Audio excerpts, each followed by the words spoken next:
are going to study about collision. So what is collision? So whenever two bodies they interact for a short time and influence each other's motion.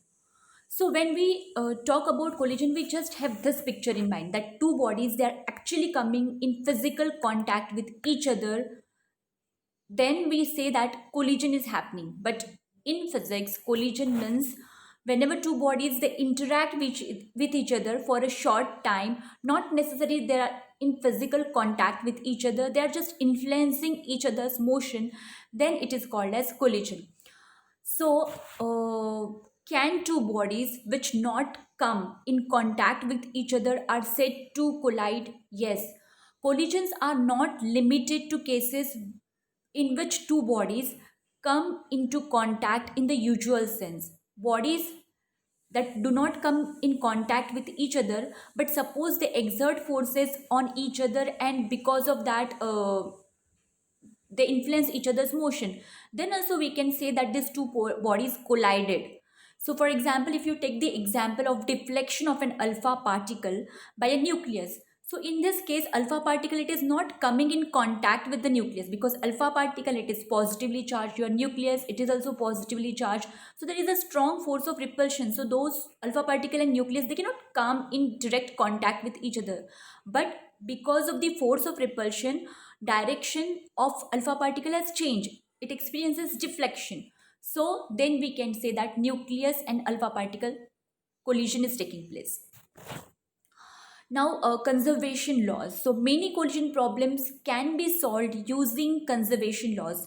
Now since conservation laws are also valid in quantum mechanics, result obtained with their use are valid for particles of atomic size and subatomic size, as well as for macroscopic bodies. So we can use this conservation laws for microscopic objects, we can use this conservation laws for macroscopic bodies. The conservation laws are valid if we take into account all the energy and the momentum and angular momentum, including that associated with any radiation which may be emitted, and including any energy which is converted from kinetic energy to any other form or vice versa. So here there is no restriction. So conservation laws are applicable to microscopic bodies, they are applicable to macroscopic bodies. This conservation laws takes into account everything, right from energy, momentum, angular momentum, any radiation which is emitted, any energy which is converted from one form to another, everything. Now, can the particle before and after collision be different? Suppose I have two cars. Suppose the two cars collided with each other. Can the car change into auto rickshaw after collision? It doesn't happen in case of macroscopic bodies as such, but yes, it happens in case of microscopic particles.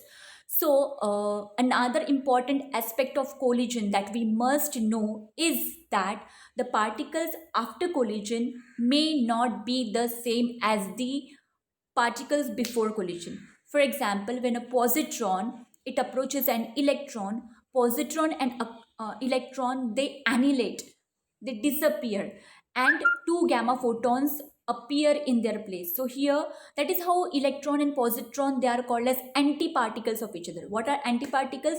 Basically, when you take a particle and you take an antiparticle of it, when they collide with each other and they annihilate, and energy is emitted in the form of photons, so that then we say that they are antiparticles of each other. So here electrons and positrons are colliding, and what we get at the end it is gamma photon, which is completely different, but still we call it as a collision. Yeah. So types of collision. So first type is reaction. The particles after collision may or may not be the same as the particles before collision. If the particles after collision are different from the initial particles, then that kind of collision is called as reaction. So the initial particles we call as a reactants, the final particles we call as a products. So basically in a reaction we have reactants and products. Reactants are initial particles, products are final particles. For example, take the case of nitrogen. It is bombarded with helium, that is alpha particle. So we get oxygen and we get a proton.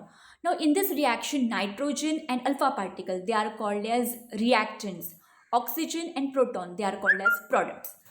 So typical reaction is like this. So we have a particle, that is, here you can see alpha particle, it is colliding with nitrogen. Here you get M3 and M4, that is oxygen and a proton. Now second type of collision, it is scattering. If the particles before collision and after collision are the same, then the collision is called as a scattering of particles. So though particles remain same in case of scattering, but their energy and momenta change after collision. For example, take the example of lithium. When it interacts with a proton, you get lithium and proton again, but the lithium here I have shown with the asterisk because that represents the lithium in the excited state. So the proton gives a part of its energy to lithium, and so the lithium goes to the excited state and the energy of the proton is lowered. So here uh, reactants and products we have, I mean, we have lithium and proton. On the left side we have lithium and proton, on the right side, but they are different in terms of energy and momentum. Now scattering, we can be further classified according to whether or not kinetic energy is conserved in the scattering. So we have two types of scattering. One is elastic scattering, another is inelastic scattering. So let's see about it. So elastic scattering, it is also called as elastic collision. If the kinetic energy is conserved in a scattering, what does that mean? Sum of kinetic energies of the particle before collision, if it is equals to sum of the kinetic energies of the particles after collision, then that is called as elastic scattering. For example, helium, it interacts with gold and you get helium and gold again, and here the energy is conserved. Now this is the example of scattering, pictorial representation. So helium, it is combining with gold and you get helium again and gold, and here the conservation of energy is taking place. Now inelastic scattering or inelastic collision, if the kinetic energy is not conserved in a scattering, that kind of scattering, it is called as inelastic scattering.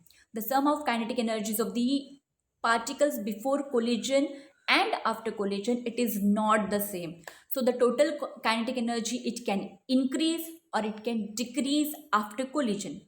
So inelastic scatterings are quite common in atoms and nuclei, where the particles may absorb energy or may release energy on collision. So we have two types again for inelastic scattering. So if the kinetic energy is absorbed, it is called as endoergic scattering. If the kinetic energy is released, then it is called as exoergic scattering. Okay, so clear, we have two types of collision. One is reaction, another is scattering. So in reaction, what is there? Particles before collision and after collision, they are different. In case of scattering, particles before collision and after collision, they are same, but they change in terms of energy and momenta. If energy is conserved, then it is elastic scattering. If energy is not conserved, then it is inelastic scattering. Now in inelastic scattering, energy either may be absorbed or it may be released. If energy is absorbed, then it is endoergic. If energy is released, then it is exoergic scattering. Thank you so much.